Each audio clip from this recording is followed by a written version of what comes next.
Dans cette vidéo, on va s'occuper du contrat et de la configuration d'Ardate. On va se rendre dans le dossier contracts et dans le fichier log.sol.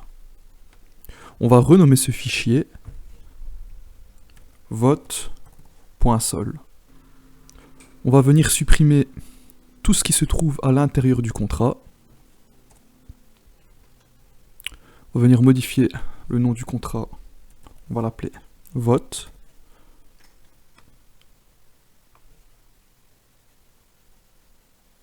Et voilà, donc on va pouvoir commencer à entrer les lignes de code de notre contrat intelligent. Donc on a déjà réalisé un contrat de vote précédemment dans la formation, mais vous verrez que celui-ci sera légèrement différent. Tout d'abord, on aura besoin d'une structure. Donc dans notre contrat de vote, on aura le choix entre plusieurs options. Donc l'utilisateur pourra voter et il aura le choix entre plusieurs options. Donc chaque option aura un ID en uint8, un name et un nombre de votes. Ensuite, on va créer une variable en public, totalOption, qui est aussi un uint8 et qui nous permettra de voir le nombre total d'options. Mais vous verrez que ça nous servira aussi un petit peu de compteur. Vous verrez qu'à chaque fois qu'on ajoutera une option, on augmentera totalOption de 1. Ensuite, on aura besoin d'un mapping. Et donc chaque option sera liée à un uint8 qui sera en fait l'ID d'une option. Donc dans ce cas, on aura 3 options. Et donc en recherchant par exemple l'ID 0, on aura le vote blanc, l'ID 1, on aura oui, et l'ID 2, on aura non. Ensuite, on aura un mapping voters. Et donc chaque adresse sera liée à un booléen. Et on pourra ainsi vérifier si une adresse a déjà voté. Et donc si elle a déjà voté, on verra que donc elle ne pourra plus recommencer, donc voter une deuxième fois. Ensuite, on aura besoin de 2 constantes. Donc on n'est pas obligé de faire comme ça, mais je trouve que c'est plus intéressant. Donc string, private, constante, en majuscule option not exist, pour dire cette option n'existe pas. Et donc comme on va utiliser ces constantes plusieurs fois, je trouve ça plus judicieux donc de justement créer des constantes et les appeler au moment où on en a besoin. On a une deuxième constante, already voted, qui est une chaîne de caractères, vous ne pouvez plus voter. Ensuite, on aura besoin d'une fonction qui nous permettra d'ajouter une option. Donc, voici cette fonction. Donc c'est une fonction qui est en private, donc qui peut être appelée uniquement dans le contrat intelligent. Donc, qui a besoin d'une name en paramètre. Et donc ici, en suivant la ligne de code, on voit donc que par exemple pour le premier ajout de l'option, on aura option, donc qui est le mapping, au 0, sera égal à l'option, donc avec totalOption qui vaut 0, qui est l'ID de la structure. On aura le name qui est entré en paramètre de la fonction adoption. Et on aura le vote count qui de base forcément est à 0. Ensuite, on augmentera totalOption de 1. Puis on continuera. Donc à l'option, à l'ID 1, on donne comme valeur à chaque attribut de la structure option, cette fois-ci ça sera 1, avec le name et le nombre de votes. Et ainsi de suite. Ensuite, on aura besoin forcément d'une fonction qui permettra à un utilisateur de voter. Donc voici cette fonction. Cette fonction a besoin de l'ID de l'option en paramètre. Tout d'abord, avec le require, on va vérifier si l'option existe. Donc si option ID est bien inférieur à total options, puisque à la fin de l'ajout des options, comme il y en a 3, total option vaudra 3, mais l'ID de l'option ne pourra être que de 0, 1 ou 2. Donc 0 pour le vote blanc, 1 pour oui, 2 pour non. Sinon, on retourne la variable option not exist, donc qui est la chaîne de caractères. Cette option n'existe pas. Donc ici, même chose, on va vérifier si l'utilisateur a déjà voté. Donc ici, on va se servir de ce mapping, voters. Donc voters, avec l'adresse de l'utilisateur donc qui essaye de voter, doit être faux. Sinon, on retourne un message, vous ne pouvez plus voter. Si l'utilisateur n'a pas voté, à ce moment-là, on associera la valeur true à son adresse, donc via le mapping voters. Ensuite, on ajoutera à l'option un vote.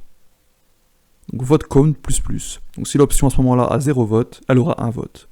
Et ainsi de suite. Et ici, je souhaite que les options soient ajoutées au moment du déploiement du contrat intelligent.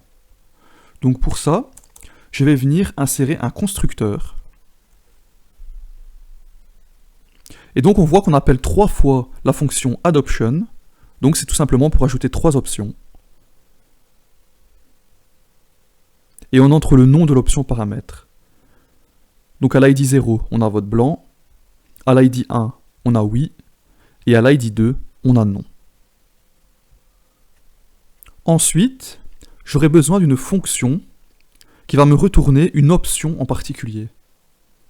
Pour ça, on utilisera la fonction getOption avec l'ID en paramètre, une fonction publique, view, puisque c'est une fonction qui permet de lire des données, qui va nous retourner l'ID, le name et le nombre de votes de l'option. Encore une fois, on va vérifier si l'option existe bien. Et donc, on va venir créer une variable de type option qui sera égale à l'option qu'on aura récupérée grâce à l'ID entré en paramètre.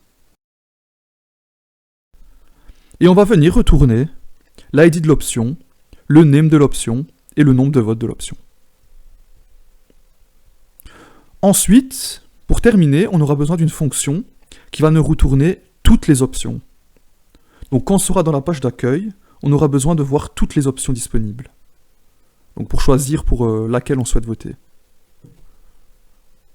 Pour ça, on va appeler la fonction getOptions avec S en public, view, et qui va nous retourner un tableau qui contient toutes les options. Donc ici, on va créer une variable optionsArray qui sera un tableau d'options. Donc qui va contenir toutes nos options. Ensuite, qui est égal à newOption avec comme longueur totalOptions. On va créer une boucle for qui va nous permettre d'insérer chaque option à notre tableau optionsArray. Donc on commence avec 0 et on lui ajoute l'option avec l'ID 0. Ainsi de suite, 1, on lui ajoute l'option avec l'ID 1. Puis 2, et on lui ajoute l'option avec l'ID 2. Ensuite, la boucle s'arrête, car elle doit être inférieure à totalOptions. Puis tout simplement, on retourne optionsArray.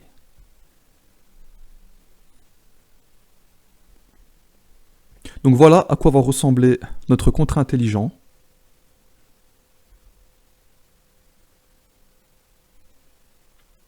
Et maintenant, on va venir s'occuper de la configuration d'Ardat. Donc, on va se rendre dans ardat.config.js. Et ici, on voit qu'on a besoin de ardat-toolbox. Donc, c'est une sorte de boîte à outils que nous fournit Ardat. Donc, des outils qui seront indispensables donc, pour développer nos dApps. Donc on va venir installer Ardat Toolbox. On va venir installer la version 2. Donc npm install Nomic Foundation Ardat-Toolbox, la version 2, qui est une version assez récente. on installe. Voilà. Ensuite, ici, on va venir insérer la version Solidity qu'on utilise, donc 0.8.9, donc dans le module export. Ensuite, on va lui demander qu'au moment de la compilation du contrat, il nous insère le dossier artifacts dans le dossier src. Et donc vous verrez que c'est grâce à ce qui se trouve dans le dossier artifacts qu'on va pouvoir récupérer des informations du contrat intelligent, donc notamment l'ABI. Comme je l'ai expliqué, l'ABI est une sorte d'API, mais pour un contrat intelligent. Donc des informations qu'on aura besoin de récupérer pour le front. Ensuite, on aura besoin de spécifier quel réseau on utilise. Dans ce cas, ce sera le réseau local de Ardat. Et ici, tout simplement, on entre le chain ID. Donc si, par exemple, on utiliserait Mumbai, donc le chain ID, forcément, sera différent. Donc voilà pour le fichier ardat.config.js. Et donc maintenant, ce qu'on va faire, c'est qu'on va venir compiler le contrat intelligent pour voir déjà si on n'a pas d'erreur.